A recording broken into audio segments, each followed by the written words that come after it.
128வது மலர் கண்காட்சி துவக்க விழா இன்று நடைபெறுகின்றது என்ற அழைப்பின் காரணமாக இங்கு நான் வந்திருக்கின்றேன். இப்பொழுது சில அரங்குகளை எல்லாம் பார்த்தேன்.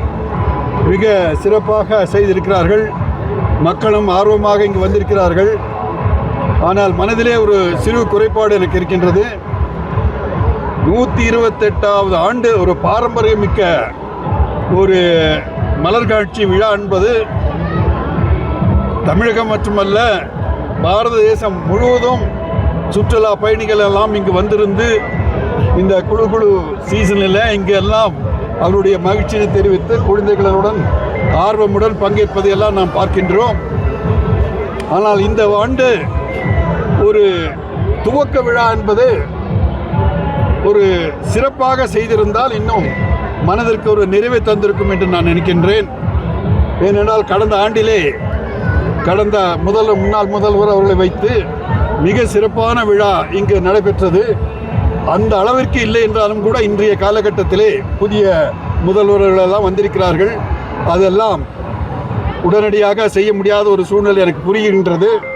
இருந்தாலும் தேர்ந்தெடுக்கப்பட்ட நிர்வாகிகள் எல்லாம் அழைத்து நமது மாவட்ட ஆட்சித்தலைவர் அவர்கள் இங்கு வந்திருந்து முறைப்படி ஒரு விழாவினை செய்திருந்தால் அது ஒரு தேர்ந்தெடுத்த பிரதிநிதிகளுக்கு மட்டுமல்ல, மற்றும் இங்கு வந்திருக்கின்ற சுற்றுலா ஆர்வலர்களுக்கு எல்லாம் நமது மாவட்ட ஆட்சித்தலைவர் அவர்களுக்கு தான் பெருமை சேரும்.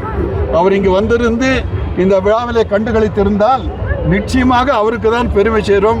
இந்த அளவிற்கு சிறப்பாக செய்திருக்கிறார்கள் என்பதை அதை ஏன் அவர்கள் செய்யவில்லை என்பது தெரியவில்லை. ஆனால் நடந்தவையாக இருக்கட்டும் என்று நினைக்கின்றேன். இனி நடக்கின்ற காலங்களிலே எந்த விழாவானாலும் அரசு விழா, ஆட்சிகள் மாறலாம், காட்சிகள் மாறலாம், அது வேறு. ஆனால் விழாக்கள் ஒரு பாரம்பரிய விழா 128 ஆண்டு கடந்து இவ்வளவு சிறப்பாக ஒவ்வொரு ஆண்டும் ஏராளமான சுற்றுலா பயணிகள் இங்கு வந்து கண்டுகளித்து செல்கின்ற இந்த விழாவை சிறப்பாக செய்ய வேண்டும். இனி வருகின்ற காலங்களிலே அதிகாரிகள் அதை புரிந்து கொண்டு நல்ல முறையிலே செய்வார்கள் என்ற எதிர்பார்ப்பை இதன் மூலம் நான் பதிவு செய்ய விரும்புகின்றேன்.